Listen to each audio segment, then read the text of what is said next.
Hey! Welcome back to Jhansi vlogs. ఈరోజు వీడియోలో టేస్టీగా కుల్ఫీస్ అయితే చేశానండి. చాలా టేస్టీగా ఉన్నాయి. చాలా హెల్తీగా చేశాను. అన్ని డ్రై ఫ్రూట్స్ ఏసి చేశానండి. చాలా సింపుల్‌గా చేసుకోవచ్చు. ఎవరైనా ఈజీగా చేసేయచ్చు. అంత టేస్టీగా ఉన్నాయి. చాలా సింపుల్ ప్రాసెసే. ముందుగా ఒక గిన్నె తీసుకొని చిన్న కప్పు సైజు కప్పు తీసుకోండి. ఏ కప్ అయినా పర్లేదు. చిన్న గ్లాస్ అయినా పర్లేదు. ఇలాగా ఒక చిన్న సైజు కప్ అయితే తీసుకున్నాను. కాజు అయితే వేసుకున్నాను ఆ కప్పుతోటి. మీ దగ్గర ఆ సైజు కప్పు లేకపోతే చిన్న పేపర్ గ్లాస్ ఉంటుంది కదండి, అదైనా తీసుకోవచ్చు. అలాగే అదే కప్పుతో బాదం అయితే తీసుకుంటున్నాను. ఒక కప్పు బాదం అయితే వేసేసుకుంటున్నాను. బాదం ఒకసారి వాష్ చేసుకుని వేసుకోవాలి.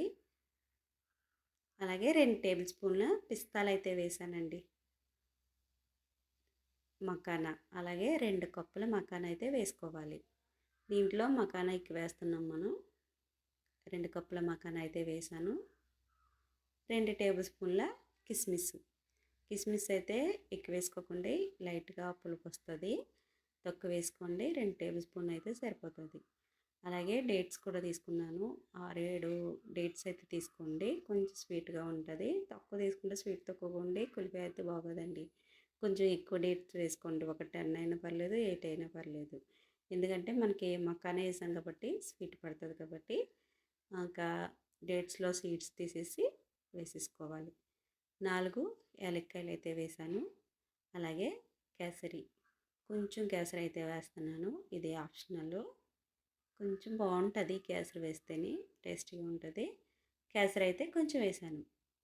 అలాగే ముందుగానే కాచి పెట్టుకున్నానండి పాలు, వేడిగానే ఉన్నాయి. ఈ పాలు అయితే వేస్తున్నాను.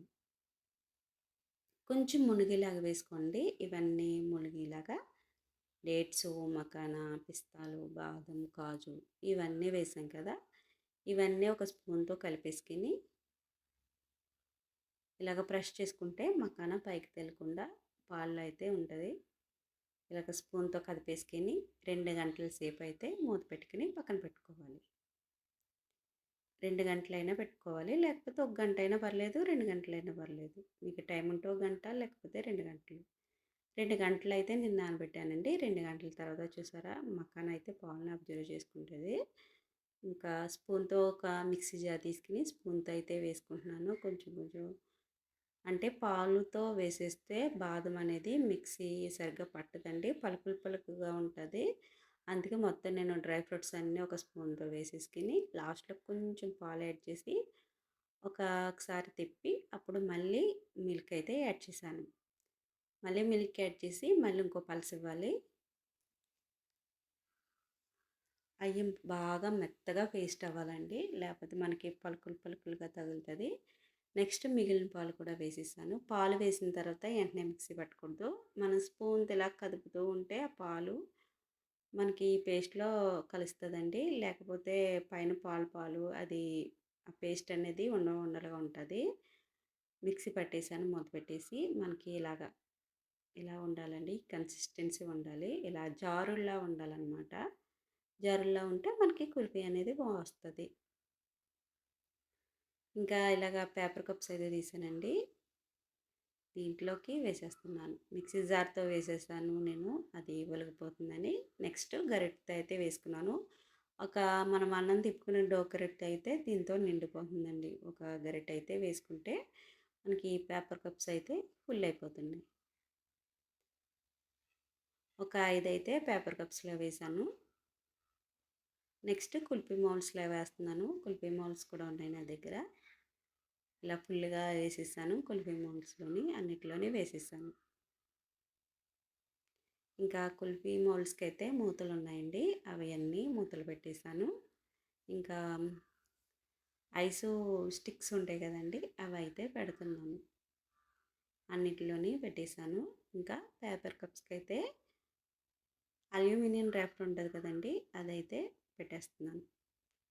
అల్యూమినియం ర్యాపర్ జస్ట్ ఇలా మనం కొంచెం ఎక్కువ తీసుకుంటే మనము అదేం పెట్టనవసరం లేదండి, రబ్బర్ అది పెట్టనవసరం లేదు. నేను కొంచెం ఎక్కువ తీసుకున్నాను కిందకంటని జస్ట్ మొత్తం ఫోల్డింగ్ అయిపోయింది. అది ఇంకా మనకి వస్తుందని ఇంకా పర్లేదు, వస్తుంది అని భయపడనవసరం లేదు. కొంచెం ఎక్కువ తీసుకుంటే జస్ట్ దానికి స్టిక్ అయిపోతుంది. చూడండి అన్నిట్లికి అల్యూమినియం ర్యాపర్ అయితే చుట్టుపెట్టేసాను. జస్ట్ నైఫ్‌తో కొంచెం హోల్ పెట్టుకొని ఐస్ క్రీమ్‌ది ఉన్న స్టిక్ ఉంటాయి కదండీ! ఐస్ క్రీమ్ తినేవి. ఆ స్టిక్స్ అయితే రివర్స్‌లో పెట్టాను. అవే ఉన్నాయండి నా దగ్గర స్టిక్స్. మన దగ్గర ఏ స్టిక్స్ ఉన్నా పెట్టుకోవచ్చు. స్పూన్స్ కూడా పెట్టుకోవచ్చు. ఇంక ఇవైతే పెట్టేసాను. నేను ఓవర్ నైట్ అయితే ఫ్రిడ్జ్‌లో పెట్టాను. ఫ్రిడ్జ్‌లో అయితే సర్దేశాను. ఓవర్ నైట్ పెట్టాను. ఇంకా మిగిలిందండి. మనం కొంచెం కొంచెం తీసుకున్నా చాలా ఎక్కువ మిగులుతది. ఇంకా కనుమదైతే నేను మొత్తం గ్లాస్‌లోకి వేసేసుకొని చూడండి గ్లాస్‌లోకి అయితే వేసేసుకున్నాను. ఇంకా అల్యూమినియం ర్యాపర్ అయితే దానికి చుట్టుపెట్టేసి ఫ్రిడ్జ్‌లో పెట్టేసాను.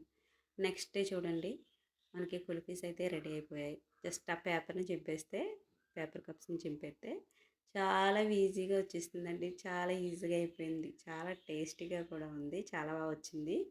ఎక్కడ ఏమీ లేకుండా చాలా సింపుల్‌గా టేస్టీగా అయిపోయింది కుల్ఫీ. చాలా టేస్టీగా ఉంది. పైన గార్నిష్ కోసం పిస్తాలు, రోజ్ పెటల్స్ అయితే వేశానండి. చాలా బాగున్నాయి. ఇవి రోజ్ పెటల్స్, పిస్తాలు వేస్తే చాలా అందంగా అనిపించాయి కుల్ఫీసు. అలాగే కుల్ఫీ మోల్డ్‌లో వేసింది కూడా బాగానే వచ్చింది. చూడండి ఇది కూడా బాగానే వచ్చింది. దీంట్లో కూడా నేను దీని మీద కూడా రోజ్ పెటల్స్ అలాగే పిస్తాలు కూడా వేసేసాను. ఎవరైనా ఫస్ట్ టైం మా వీడియో చూసినట్లయితే లైక్ చేయండి, షేర్ చేయండి, సబ్స్క్రైబ్ చేసుకోండి. చాలా బాగా వచ్చాయండి. చాలా ఈజీగా చేసేసుకోవచ్చు. ఎవరైనా ఈజీగా చేసుకోవచ్చు. పెద్ద టైం కూడా పట్టదు. మనం సాయంత్రం వంటలు చేసుకుంటే మార్నింగే తినేయొచ్చు. అంత టేస్టీగా ఉంది. దీంట్లో ఏమి కెమికల్స్ ఏమీ లేవు. చాలా ఈజీగా చేసేసుకోవచ్చు. నెక్స్ట్ వీడియోలో కలుద్దామండి. ఓకేనండి. బాయ్. Thanks for watching.